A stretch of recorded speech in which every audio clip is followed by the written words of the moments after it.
edad. At kung wala namang beneficiaries, walang legal na asawa, wala na po ang parents, kung sino ang nakalagay sa kanyang beneficiaries sa SSS Form E1 ay sila po ang makakatanggap. Sila po ay tinatawag na designated beneficiaries.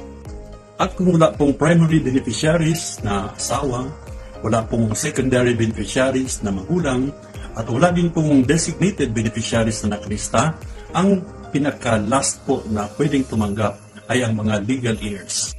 Mga kapatid, mga relatives na may interest sa claim nung namatay. At ngayon balik po tayo sa tanong ni Mr. Vasquez at sabi niya, nung namatay ang mother niya ay minor pa siya at ang tumatanggap ng kanyang pension ay ang kanyang guardian na lola. Pero namatay ang lola niya noong 2018 kung saan 17 years old pa siya. So alam niyo mga friends, ang benepisyo po ng isang minor ay hanggang 21 years old po. And since 17 years old pa lang ay namatay ng kanyang lola at hindi na nakuha ang kanyang pension, tanong niya ngayon, pwede pa ba niya makuha ang remaining balance from 17 years old until 21 years old? Ang sagot natin dito mga friends ay pwede po niyang kunin. So Mr. Vasquez, pwede po ninyong makuha pa ang remaining balance na 3 years from 17 years old hanggang ikaw ay mag-21. And since patay na po ang iyong lola, you can apply for the death claim benefits on your own. Since you are now of age, pwede ka na mag-apply.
J11 Davao City.